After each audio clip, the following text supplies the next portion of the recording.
Hello, South Buyers. Daniel Robinson is a Royal Air Force veteran and the founder and CEO of Red 6, a revolutionary technology firm at the forefront of synthetic air combat training. And he's taking part in a thought-provoking chat for South by Southwest tomorrow, March 12th, at the Capitol Factory from 2:45 to 3:45 p.m. Central, titled Building a Metaverse. Even though this is part of the festival, you don't need a badge to attend. All you have to do is RSVP through capitalfactory.com. Daniel, thank you so much for the time. How are you doing today? Trey, thank you. I appreciate it. It's great to be here. We're looking forward to South by Southwest. Yeah, looking forward to it as well. So I'm curious, because of your background, when did you first fall in love with the idea of learning to fly? Oh, that's an interesting one. So I actually grew up in the northeast of England in a coal mining community. And I guess when I was a kid, the first movie I got to see was Superman with the late, great Christopher Reeve. And images of him flying around the streets of Manhattan was kind of the genesis of my love affair with aviation. And then quite simply, it went from that movie to Star Wars and an obsession with X-Wing fighters. And now ultimately I saw Top Gun when I think I was like 12 or 13 years old. And the moment I saw Top Gun and realized that was actually a job that was real, I was like, that's it. I want to be a fighter pilot. So once I got over the fear of potentially dying in an airplane accident or something like that, I was singular focus on achieving that goal from really being a kid. And I think it was that focus that enabled me to just kind of get out of where I came from, frankly, and get myself to the Air Force Academy. So there's obviously different routes that you can go in trying to learn to fly. Why did you ultimately decide to do so for the UK's Royal Air Force? Yeah, I mean, look, growing up in the UK, I think flying was such an aspirational sort of endeavor from where, certainly from where I came. I think for any young man, it's or woman indeed, it's something that we aspire to. It's a romantic idea of a career. And I've always been the kind of person that really likes to challenge myself. When I was 14 or 15 years old, I actually, having seen Top Gun, I was like, okay, this is the most demanding type of flying that's possibly out there. And the idea of being a fighter pilot just seemed so ambitious to me, but it seemed like a noble goal. And so I needed to figure out how to learn to fly. And I started out being a milkman when I was 14 or 15 years old. And no kidding, I get up at like 4 o'clock in the morning and carry crates of milk miles, and I would earn £40 a week, which is about $50 back in the day, which meant every 2 weeks I could afford a flying lesson. So I taught myself to fly from being a little kid. And I met a mentor of mine who since then has actually passed away, sadly, but a gentleman by the name of Peter Gray. And Peter told me about the Royal Air Force and scholarship schemes that they offered to get to the Air Force Academy, and really helped me. He just kind of put his arm around me and said, hey, I think you've got some talent, young man, and kind of gave me a little bit of self-belief and acted really as a mentor to me as a kid and pushed me towards the Air Force. And then having, ultimately being accepted into the Air Force Academy and then being given a pilot slot, it was a question of could I make it through training, which takes a long time, certainly in the UK. And so off I went into flight training in the Air Force, and that was the start of my career. Was your flying name anything as cool as Maverick? So fun story, which we'll get to later on in this chapter. But in the UK, we don't do call signs; we do nicknames, and it's pretty merciless, to be honest. So you got to be careful what you get over in the UK. We're a bunch of cynical people over there, right? So not quite as cool as being in the US. But ultimately, my journey would lead me here, and that would materialize at some point. Yeah. I have UK roots as well. Perhaps I can pinpoint where my cynicism comes from now. Oh, right. Yeah, that's probably it. Yeah. Now, you actually became the first foreign national to fly an F22 Raptor. Speaking of feeling like you're straight out of the movie Top Gun, what was that piece of machinery like to control? I mean, look, just the opportunity to get to that airplane was incredible. I actually flew Tornadoes for the Royal Air Force for best part of 6 years, I guess, over in the UK, and from that was lucky enough to be selected to go to the UK version of Top Gun, which we call Fighter Weapons School. And that afforded me the opportunity to be in contention for the F-22 exchange. When I was selected, obviously I was the only non-American, so it was just a huge privilege. But stepping from the Tornado to the F-22 was akin to stepping onto the Starship Enterprise. It was such a quantum leap in terms of capability. I mean, still to this day, even with the F-35, the F-22 is just by far and away the most capable airplane in the world. And I mean, it's a combination of obviously advanced avionics, incredible aerodynamic performance, sensor fusion, incredible engines, just an all-round stunning airplane, and flying it at any time is a huge privilege to be there as the first non-American, and right at the early days when that airplane was just coming into operational service, to be a part of that crowd was such a privilege. And I met some of the best human beings that today are lifelong friends, and I'm lucky enough to still work with in Red 6. So incredible airplane. So after completing your service, you earned your MBA from Georgetown, worked for an investment firm for a while, and grew another company in the UK that even earned you a CEO of the Year award, I believe back in 2015 or 2016. Now in 2018, you founded Red 6, which is obviously the company that you'll be talking about tomorrow at South by Southwest. What was the original vision behind Red 6? That's a great question. So look, back when I was flying the F22, I had tremendous insight into an extraordinary capability of that airplane, but also insight into some of the limitations, not just associated with that airplane, but with the broader Air Force itself. And when I say Air Force, US Air Force, read every allied Air Force around the world, we all have the same problems, and it's a crippling lack of training, exacerbated through a number of factors, right? We've obviously been involved in combat operations for 30 or so years in the Middle East. And during that time, we've seen, frankly, the military atrophy slightly. And so we found ourselves in a position where we didn't have enough pilots, airplanes, or dollars to provide enough aircraft to train against. You see, in very simple terms, every time a fighter pilot goes up to train, just as a singleton, we need someone to fly and train against, and that's a multi-billion-dollar a year problem. So we weren't solving that problem way back then. And I think most concerning of all to me was, even if we had enough pilots and airplanes and dollars to fix the problem, which we didn't, whilst we've been involved in combat operations in the Middle East, two things have happened geopolitically on the world stage. One is, and it's timely and really sad, the reemergence of Russia onto the world stage as a state actor with absolutely nefarious intent, which we're seeing now in the tragedy that is Ukraine. And I think most significantly of all is the pace of innovation and rise of China. Because in China, you've seen a long-term geopolitical strategy aligned to a systematic mobilization of a defense industrial base with heavy investment in technology. And that's really significant. It's really significant because even if we had the airplanes, pilots, and dollars to solve the problem, it's becoming increasingly difficult to simulate what we call peer adversaries right now. But for the first time, we're staring at a nation that is perhaps in some ways as capable of us as us, some ways a little behind, and in some ways ahead. And if we're not concerned about that, we're wrong. And so I wanted to solve that training crisis. I see it as a major national security crisis. So you kind of pointed out my journey. I came back to the United States in around the 2016, 17 timeframe, I think. And in 2017, I started thinking about the real questions in life. What am I fundamentally passionate about? How can I live as truthfully as possible working on problems that I really care about? And I came back to my little boy and just that state of my love affair with aviation and a real passion for national security. And so I started digging into this problem again, and I realized we'd continue to atrophy and the training crisis had gotten much worse. So I started building an airplane, which was the most irrational decision in the world. It was nothing more than a passion project at the time.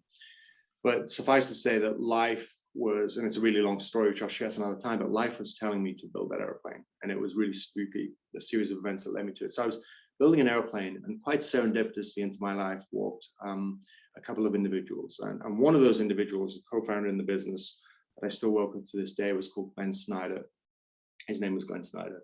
And Glenn, I think back in 2015, 16, had actually achieved a world first in virtual reality, and it was super cool. So he took two race cars, real race cars, put them on two separate racetracks at the same time, put real race car drivers into them, and then created a virtual reality game. So each race car driver in a real car put a helmet on, and even though they were in different locations, they looked left, looked right, and they saw each other in this virtual volcanic molten ash world. And they, no kidding, raced real race cars blind to the outside world against each other around a racetrack.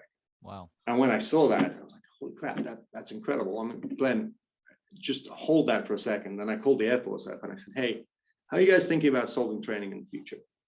And the Air Force obviously knew we had these problems. And so they were trying to solve it through a system called live, virtual, and constructive. And the idea being is that we're trying to negate the need to put real airplanes and real pilots up in the air to provide training. So could we supplement them with virtual, i.e. real pilots flying simulators on the ground, but beamed up into the air such that pilots in the air can look down at their radar systems and think they're there. And constructive is in essence the same problem. It's just, rather than it's virtual controlled by a human being, it is artificial intelligence controlling those entities. And so that is the way that we're going towards to solve the training crisis of the future. But the problem with that is it's a 50% solution. And as a training solution, it was never going to be realized, because as soon as you got to within visual range, the role of a fighter pilot is twofold. So let's say we start 100 miles away. Most of our work is done looking down at radar scopes, at sensors, and we're taking shots against airplanes that we can't see because they're so far away. But as soon as you get to that sort of 10 nautical miles in, the role of a fighter pilot fundamentally changes from tactician and three-dimensional chess player to you're putting your gum shield in, you're going for the proverbial fist fight, and you're doing the kind of visual maneuvering you'll see in Top Gun. And the problem with live virtual constructive is as soon as you entered that range, the whole training system collapsed. Why is that? Because there was no way of synthetically putting the entities into the field of view of the pilot. When he looks out, there's nothing there. And so how to solve that problem? Because it basically, the training stops and it's negative training value. So when I saw what Glenn had done in race cars, I asked two simple questions. One was obviously, can we do that in airplanes? We scratched our heads for a month or so and came up with a thesis. And the next question was, well, look, that's amazing, but no one in their right mind is going to allow a fighter pilot to fly around in virtual reality, flying to the outside world. So the next big question is, can we do that in augmented reality? And Glenn looked at me as if I was an idiot, which frankly I was at the time. And he said, no, absolutely not. I said, why? And he said, well, because augmented reality doesn't work outdoors or in dynamic environments. And it's one of the reasons as an industry, it's languished behind virtual reality. So I was like, well, why? And the cliff notes are, I kept asking why until he got sick of me and we figured out how to do it. And so we came up with a thesis that we pitched to the Air Force. And my thesis was, I think I can put virtual airplanes up in the sky and create an augmented reality world that you can take off into in real airplanes, go up into the sky, drop down into a patent advisor system we've created, and see augmented reality entities controlled by artificial intelligence that you can fly against. And so what is that? It's the world's first, I suppose, multiplayer video game played outdoors up in the sky, in which we interact with it in real airplanes. The reason that's important is simulators have a very specific role for training, but for fighter pilots, the demands and stresses and strains of flying real combat airplanes are so intense that we need to fly. What this does is the best of both worlds. It allows us to go up in real airplanes, but it negates the need to spend hundreds of billions of dollars a year providing adversaries to train against. And oh, by the way, we can make them completely relevant, because if we have the intelligence on the platforms, then for us, it's simply code, and we can train against anything we want. And that was the genesis of the business. And so what you've just described, what you guys built, is what you call the military metaverse, correct? Yeah, so the evolution of our thinking ultimately evolved to the military metaverse. And let me talk you through what that journey looked like. So initially, we wanted to just technically prove that this was possible. And so we worked with the US Air Force to develop it out in a single aircraft. Could we take off in a real airplane, go up into the skies of Southern California, and drop down into a system and see a series of augmented reality airplanes like I've described? And over a period of 3 years or so, we demonstrated the efficacy of that. Now, to be clear, that is a massive, massive step forward in terms of outdoor augmented reality capability. No, I don't believe anyone is doing anything like this in AR across the world, right? And whichever, pick a company, I think we're doing the most exciting thing in AR right now by a long stretch. And we actually sort of have got that system working as a single entity, in a really compelling way. The next step in our thinking beyond that was, how do we connect multiple players into game space? So in the Air Force, it's very rare that I would go up as a single airplane and train by myself against a quote unquote bad guy. We work in formation, so minimum of 2 aircraft or 4 aircraft or 8 aircraft and so on and so forth. And so the demands, the presentations that we need to train against are multiple entities. And that's obviously immensely expensive and very difficult to provide, and we just can't do it. So the next sort of logical step beyond that was to go from the initial ATARS technology, which we called it, we named it, into a system we've called Carbon. And Carbon is the combined augmented reality battle space, in essence. And what that allows you to do is take off in multiple airplanes now and go up into the world's first multiplayer video game played outdoors, up in the sky. Because we've created a network that fuses all of the information together and creates one common picture in which you and I could go up in separate airplanes and interact in, and it would make sense to you from your position, and it would make sense to me from my position. And that was tremendously exciting. So that was Carbon. And that represented a transformational breakthrough in how I thought about training for the military and solved some really acutely defined pain points. To be clear, we're not just talking about the Air Force, we're talking across the joint domain. So the idea is we connect soldiers, sailors, and into this world, and we train in a multiplayer environment. But then I started thinking about the nature of training versus the nature of how we would do campaigns. And I started thinking about it in the context of the metaverse. And look, there are multiple definitions of the metaverse. My personal take is that, look, I think the consensus is that the metaverse is neither AR or VR, right? They are means through which you would enter a metaverse. And the metaverse, in my view, is a digital layer of metadata and data that ultimately will prove to be mobile in nature and will be around us at all times, and we can step into it or out of it, and how we choose to consume it, whether be it AR or VR, is our choice. My personal take on the metaverse is that it will be an AR future, and I think over time, VR will also be considered a subset of mixed reality. But two of the key critical components of what I think it is to be classified as a metaverse is it has to be synchronous in real life, and it has to be continuous in nature. That is to say, if I step in or out of the metaverse, life inside of the metaverse continues. So it's synchronous and it's continuous. And any actions I take inside the metaverse should have an impact both inside the digital world and the real life as well. And if it doesn't, for me, it doesn't necessarily qualify as what I think of the metaverse. And so having framed that, I started thinking about the nature of campaign level warfighting and how we would train against it. You see in campaign, pick a theater of operations. We would fly night one of the war, for example, in a theater of operations around, well, pick it. We would create an impact on that first mission. And then as we roll over into the next day, the next wave of aircraft will go up and they'd be presented with a continuing picture based upon the results of the day before. Well, it's very difficult to train for that because it's continuous, right? And obviously it's synchronous to real life because it is real life. Well, I started thinking about, well, okay, well, what if we could simulate that inside of a virtual or augmented world, the augmented world of Carbon? What if I could create an environment that is synchronous to real life? So we go up in our airplanes, we go into the quote unquote metaverse, we prosecute a mission, we land, but the digital world continues. And the digital world inside of that metaverse, driven by AI algorithms that are making tactical, operational, strategic level decisions, maneuvers its forces akin to a chess master or AI controlled chess pieces, such that now when we go up to fly the second mission, it's not like we're presented with a brand new scenario. We're capable now of entering a world in which we directly see both the impact of the first mission and the results of the changing landscape driven by artificial intelligence. Well, what have we just described there? In my view, we've described a metaverse for the military. And what does that mean? It means that for the first time ever, we're able to train exactly how we would fight and exactly how we could run campaigns over multiple days. And that is what we've coined as the military metaverse.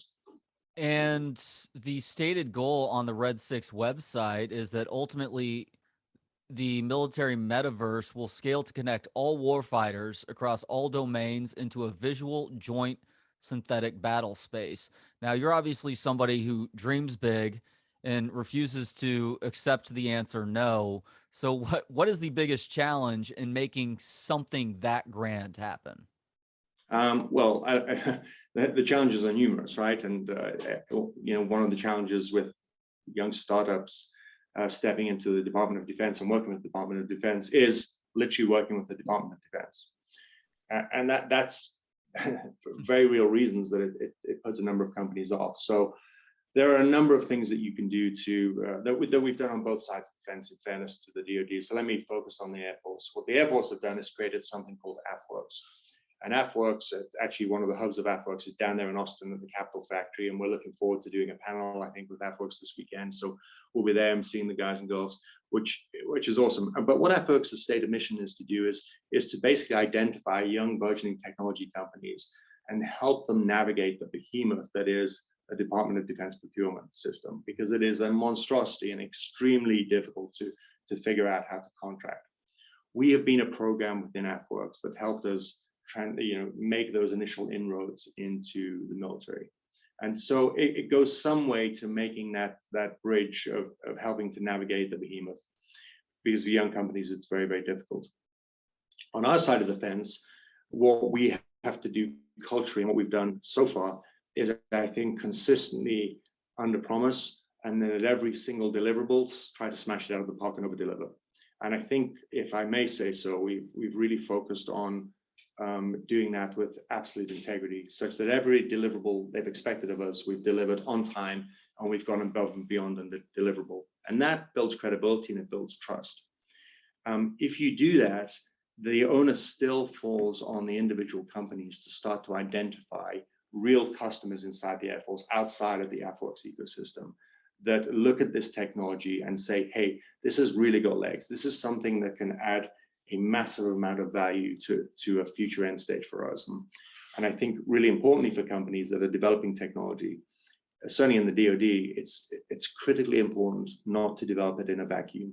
And the reason you don't develop it in a vacuum just as cool tech is, if it's not solving real world problems, inevitably you'll get to a stage where you go, that's cool tech, we can't afford it, it's not solving the major problems for us, we'll leave it on the table. And the tragic thing about that is we leave a ton of technology and value on the table. So how to solve it? Well, you align your development roadmap carefully to the pain points that you identified in the military.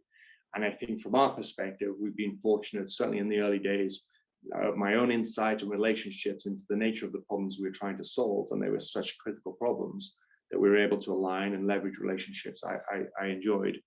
And over time, I built out the team to put a world-class team around me that are a combination of software, hardware engineers that are fantastic, and deep operational military expertise that really understands the subject matter from top to bottom of the Air Force.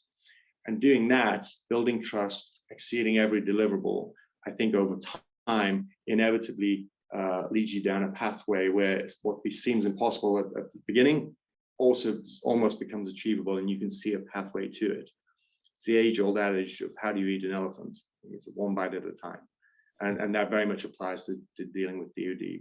From DoD's perspective, they still have a long, long way to go. And they have this cultural behemoth that is used to a legacy contracting approach with prime contractors. And the reality of it is that a lot of innovation now is not sitting in big traditional primes. It's certainly not sitting in the Department of Defense.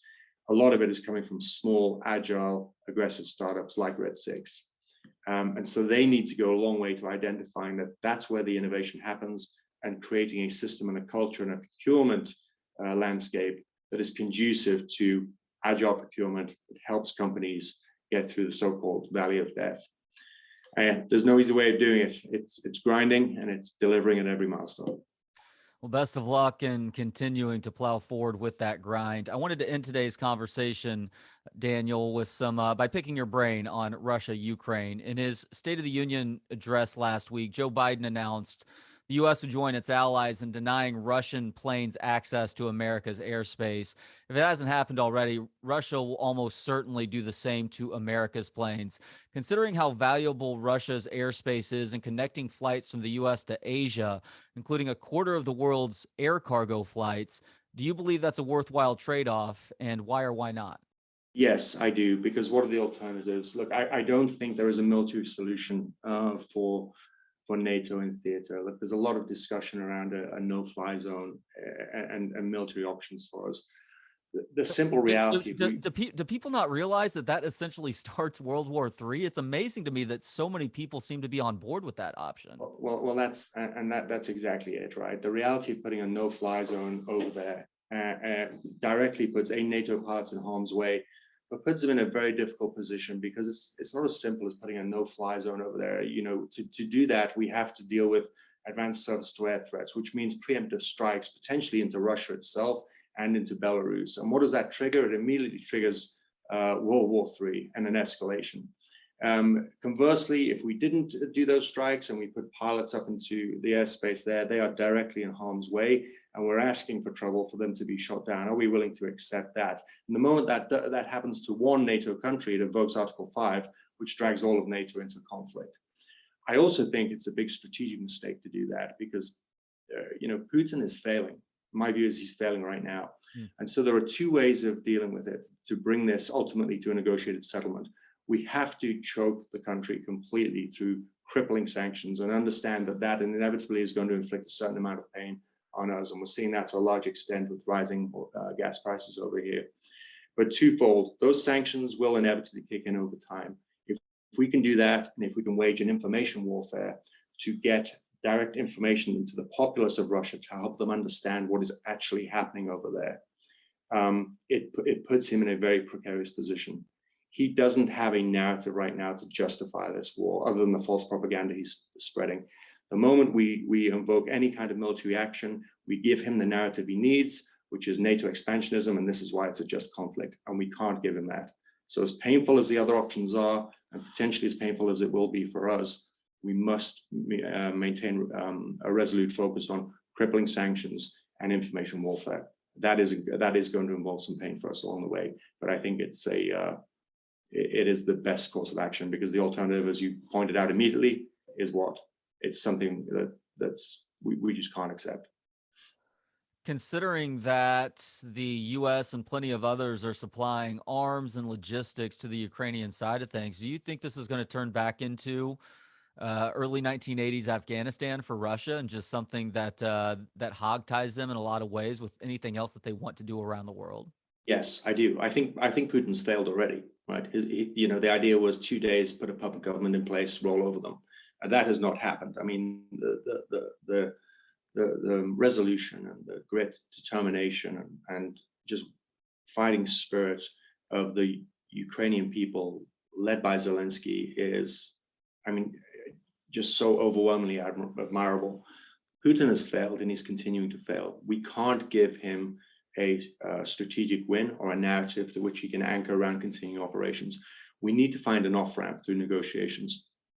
The reality for it as well is, we've seen a large degree of incompetency in the Russian military, frankly. I mean, some of the stuff we've seen in terms of lack of logistics, communication, lack of morale, and ultimately it's about people. They've failed, and they've yet to enter the most difficult phase of warfare, which is urban combat. This is a knockout, drag-out fight that I don't believe they can win over time. And ultimately, I think they understand that. So I think I'm cautiously optimistic. Well, I'm optimistic. I know maybe that's not a true statement, but I think the only way to solve this is through negotiations, and that's inevitably going to involve a degree of concessions on all sides, because the alternative is a knockout, drag-out war for Putin that he can't win. And for us, it's an untenable situation in terms of military conflict. So very few options here. Daniel Robinson is a Royal Air Force veteran and the founder and CEO of Red 6, a revolutionary technology firm at the forefront of synthetic air combat training. And he's taking part in a thought-provoking chat for South by Southwest tomorrow. That's March 12th at the Capitol Factory from 2:45 to 3:45 p.m. titled Building a Metaverse. Even though this is part of the festival, you don't need a badge to attend. All you have to do is RSVP at capitalfactory.com. Daniel, thank you so much for the time today. Thank you for the efforts that you're making in your career and trying to make this world a safer place. And my interest is piqued. So next time we talk, I'm going to have to hear the story behind you building that airplane. Yeah, it's a good one, Trey. I really appreciate it. And if you guys want to follow me at Red6CEO, I'm on Instagram. You can follow the journey there. There it is. Thank you, Daniel. Perfect. Thanks, Trey. Bye. Stay tuned for more of my conversations with those involved in South by Southwest 2022. And to check out the chats that have already occurred, go to booksonpod.com and click that SXSW button bar at the top of the page. Thanks to Gentleman Jesus for the intro and outro music. Hear more of his work at gentlemanjesus.com. And thanks to you for hanging out. You can watch, listen, learn, and connect for free at booksonpod.com. For Books on Pod, I'm Trey Elling. Good day.